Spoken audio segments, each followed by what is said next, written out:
Hey everyone! Today I wanted to review the Shadowfang Keep dungeon deck. Now, as we have seen before, we had the Depth Mines and the Scarlet Monastery. Now this is the third one in the line, Shadowfang Keep, and it's also the last one. The dungeon decks were released all three at the same time, but unfortunately it was the only set of dungeon decks made.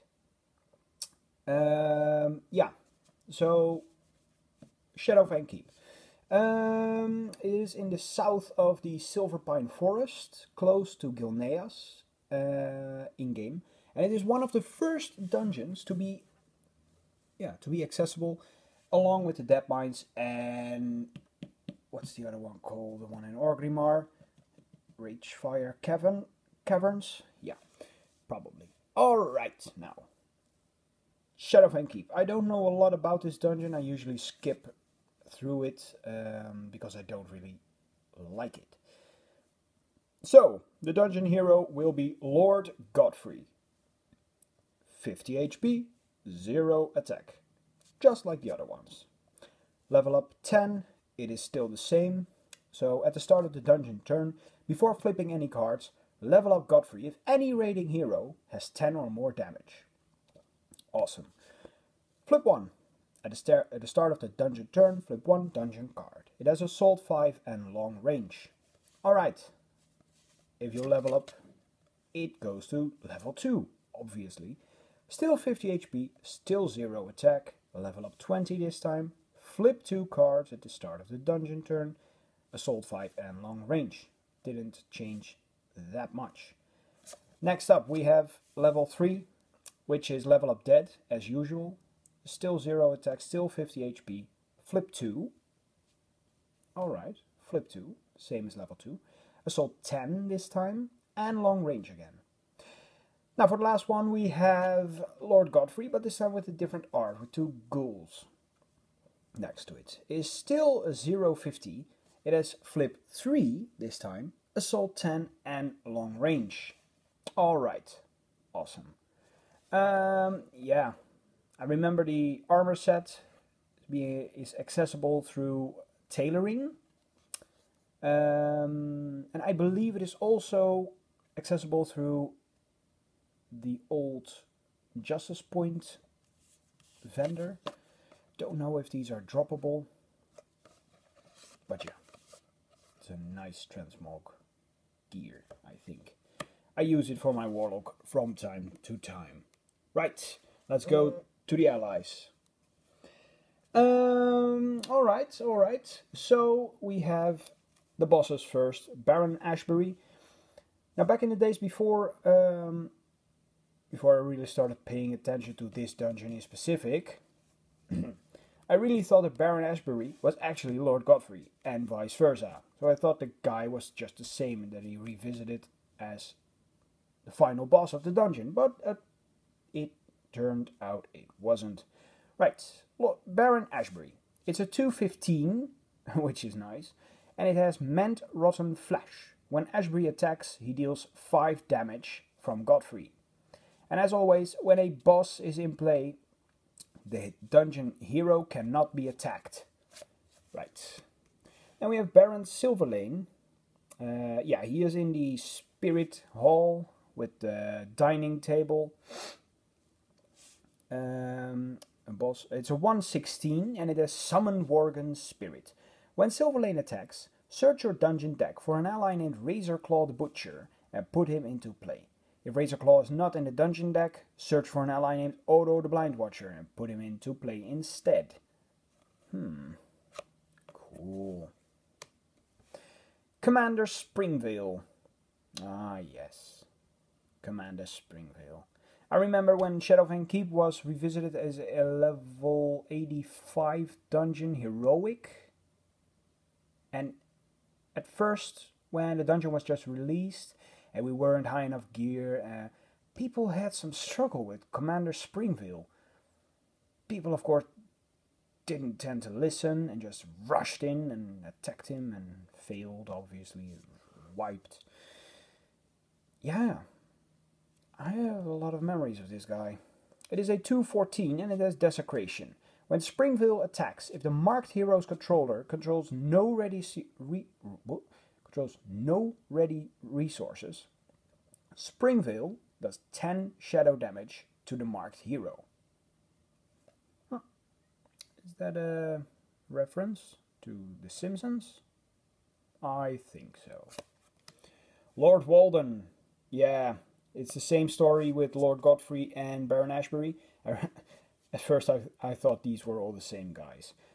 Turned out it wasn't. Alright, a 3/11 and it is Mystery Toxin. When Walden attacks, randomly determine if Walden deals 3 nature damage to each exhausted raiding ally, or Walden deals 3 frost damage to each ready raiding ally. Cool. I like the art. All the vials. Alchemy there. Cool. Bloodfang Berserker. Okay, so we're out of bosses. This dungeon only has 4 bosses. That's less than the other 2 decks. So let's see what we have still. Bloodfang Berserker. It is a 2/8 protector. When this ally enters play, the marked hero's controller gains control of him and flip another dungeon card. That's cool. That's actually pretty cool. You get to have this one, but instead another card will be flipped. Bloodthirsty Ghoul. It's an 8/4. An 8/4 for a ghoul? Oh my god. When his ally enters play, put all bloodthirsty ghouls from the graveyard into play? My god. This is insane. You have to rush this dungeon if you not want to be overrun by ghouls, because oh my god, there are like 8 of them. 8 ghouls. Chances are that it will trigger the ability. 8. My god, that's a lot. Haunting Spirit. It is a 6/6 elusive, a level 3+. When this ally enters play, each raider chooses 2 allies he controls and put them into their owner's hand. So this triggers only when Godfrey is level 3 or more. Or 4, then, obviously. Cool. And we have 4 of those. Yeah. Lupine Spectre. Lupine Spectre, however way you want it. It has Ferocity, and it also has a level 3+ ability. When this ally enters play, exhaust all opposing allies. It is nice that they have a level 3+ ability. That way you still have some sort of chance. Oh right, the Mindless Horror. Oh god, I hate these guys. I have played against this deck with a friend of mine, with Tim, and when we were up against the Mindless Horrors, we didn't make it. About turn 1, turn 2, and I even believe turn 3 or 4. Yeah, there are 4 of these. So we had 3 Mindless Horrors in play from the start of the game. That's really, really hard to overcome. So it is conspicuous. Any opposing hero or ally may protect against this ally. Yeah, and it is untargetable. And it is a 10/10. Imagine having 3 of these against you. Tough times were had. Odo the Blind Watcher. Ah, there is the guy we had to summon from the spirit guy. It is a 3/10, and when this ally enters play, if Godfrey or any dungeon ally would deal damage this turn, it deals double that much instead. Oh, wow.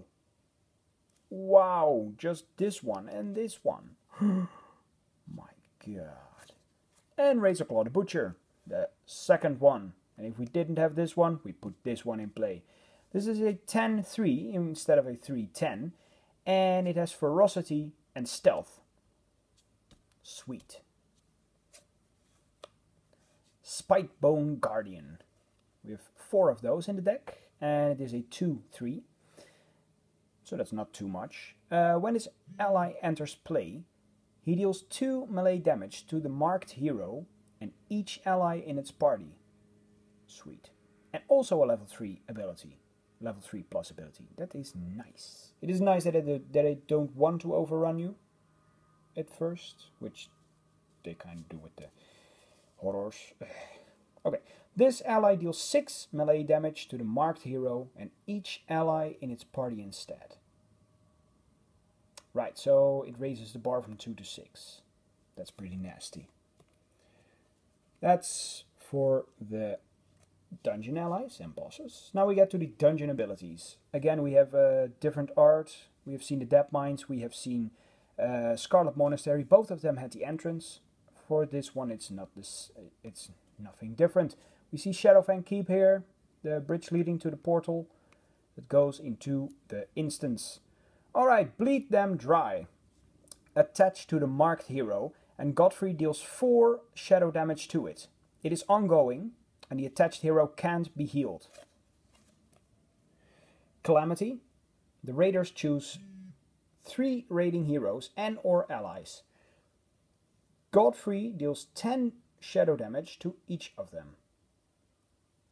Nice. Nice. So you won't divide it, it just deals 10 damage to them. Nothing more, nothing less. Level 3 plus, again with a level 3 plus. I like that they did that. Gives you a fighting chance. The raiders choose 6 raiding heroes and our allies instead. Alright. Sweet. Cursed Bullets. Godfrey deals 5 shadow damage to each raiding hero, and if it is level 3 or higher, then Godfrey heals damage from himself equal to the damage dealt this way. Oh my god, that's insane. Dangerous Gambit. Godfrey deals 5 shadow damage to each raiding hero unless its controller reveals the top card of his deck. Then, Godfrey deals 10 shadow damage to each raider's hero whose controller revealed an ally this way. Not too bad. Dark Archangel Form. Attach this to the dungeon ally with the highest printed health. Attached ally has +10/+10. That's sick. Oh my god. Imagine the mindless horrors getting +10/+10. Dark Confusion. The marked hero's controller rolls a die. Just like the Depth Mines. We didn't see a roll a die card in Scarlet Monastery. But for this one, for 1 to 3, we get the marked hero deals 10 melee damage to each other raiding hero. Oh, nice. And 4 and 5, it says each other raider discards 3 random cards. Or 6, each other raider draws a card. Nice. Nice.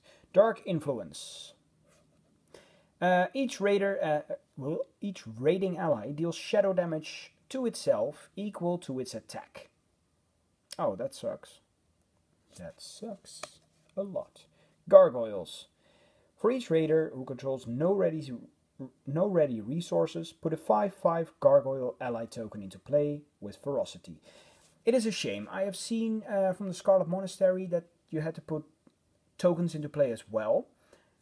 Normally, the game provides you with tokens such as these. Just samples from other decks that I will review in the future. But for the dungeon decks, there are no tokens whatsoever. So you just have to make a gargoyle from scratch, because there aren't any, I believe. Heroic Sacrifice. Raiders choose 1. Godfrey deals 4 melee damage to each raiding hero and ally, or the raiders choose a raider, and Godfrey deals 8 melee damage to each hero and ally he controls. Yeah, that's nice. So you can be political about this, like, hey dude, you suck at this dungeon, you deal low DPS, or you suck at tanking, you suck at healing, you'll get 8 damage. Or you'll just like, hey, just bite the bullet and get 4 damage for all of us. Nice. Intruders in the Keep. 2 arms. Reveal the top 2 cards of the dungeon deck. Put each revealed ally into play and the rest on the bottom of the dungeon deck. Top 2 cards. Alright, we can live with that. Kill them all. Godfrey deals 4 shadow damage to each raiding hero and ally, and 4 shadow damage to each dungeon ally. Oh, that's really kill them all. Wow. Even kills his own men. If you're not execution. Our vigilance is eternal. Put the top 5 cards of the dungeon deck into the graveyard, then put a random ally from the dungeon graveyard into play with this ability attached to it. If attached ally would deal damage, it deals double that much instead. When this ability leaves play, destroy attached ally. So it gets super vulnerable if you just destroy an ability or a hero, but still it deals double damage. That is nice. Nice card. Pain and Suffering. The raiders choose and discard 7 total cards between them. If they don't have 7 cards, they choose and destroy 7 raiding cards instead. Wait, the raiders choose and discard 7 total cards between them. Alright, alright. Oh, wait, or they destroy, if they can't, 7 raiding cards instead. Wow, that is sick. Pistol Barrage. We have a couple of these. 6 in total. They all do the same. Of course, it's the ability from Lord Godfrey himself, from the game. And it says, Godfrey deals 1 shadow damage to each raiding hero and ally, plus an additional 1 for each pistol barrage in the dungeon graveyard. That's nice. It can go up to 6. Yeah, 6. Sweet. Protect Lord Godfrey. Reveal cards from the top of the dungeon deck until you reveal a boss ally. My god. Put that ally into play and the rest on the bottom. Alright, fair enough. Chances are that you will not see a boss that soon, because there are only 4 in the deck, the others had way more. So, basically, if you didn't kill 4 of them, this one counts as a boss as well. Nice. Stay of Execution. Each raider destroys an ally he controls. Ongoing, and then you can pay 7 and destroy this ability. Any raider may use this power. When this ability is destroyed, each raider may put an ally from his graveyard into play under his control. That's not too bad. That's not too bad at all. Sudden Attack. Ongoing. When a dungeon ally enters play, destroy this ability. If you do, dungeon allies have +5 attack and ferocity this turn. Wow. Toxic Coagulant. Coagulant. Sounds silly. Right. Each raider discards 2 random cards. Then, each raider may choose a card in his graveyard and put it into his hand. Not too bad either. You just get stuff back then. A Word of Shame. Each raider chooses and destroys an ability, ally, and equipment he controls. 3 things. Wow. And your journey ends in agony. The marked hero's controller puts the top 7 cards of his deck into his graveyard. If he put 3 or more allies into his graveyard this way, destroy all raiding allies. Oh my god. Okay, this card is sick. Sick. Now I really want to play this deck. Now I would really want to play this deck and see if this card is really that sick. Awesome card, awesome card. Right, it is time for equipment. As always, equipment is also available in the loot packs that you get from the dungeon decks. First of all, Godfrey's belt. It is a belt, obviously, goes to the waist. It's leather armor. This armor exhausts to prevent the first damage Godfrey would be dealt each turn. It prevents 5. When this armor enters play, Godfrey has +5 this turn for each equipment in his party, including this. Nice. And we have Godfrey's Breeches. Also for 5, also exhausts to prevent the first damage Godfrey would be dealt. I wonder how it will work if, let's say, one of your own allies attacks Godfrey for 4 damage. Would you have to exhaust both of these to prevent it? Good question. That would be pretty lame. When this armor enters play, Godfrey heals 5 damage from himself for each equipment in his party, including this one. Godfrey's Crystal Scope, for his guns, obviously. Alright, when Godfrey deals combat damage to a raiding hero, he also deals that much damage to each other raiding hero. And level 3+, When this item enters play, Godfrey has stealth this turn. Yeah, that's cool, that's cool. And the final card, Godfrey's pistols, of course. What would Godfrey do without them? 0 to use, 5 to strike. Godfrey strikes with this weapon the first time he attacks each turn. And level 3+, when this weapon enters play, ready Godfrey when he attacks for the first time this turn. Right, so all in all, in hindsight, I like this deck. I like the synergy with the cards. And I really like the fact that it really works on the level of Godfrey. Level 3 and higher, it just gets a massive boost. That's all. Alright, achievement time. What achievements can we find? Probably one that says, defeat Godfrey without any dying heroes. Let's see. Be very, very quiet. Flip the Gargoyle's ability without putting any gargoyle tokens into play. Ah, that's nice. Completion Machine. A raider controls at least 8 face-down resources. Haunted Keep.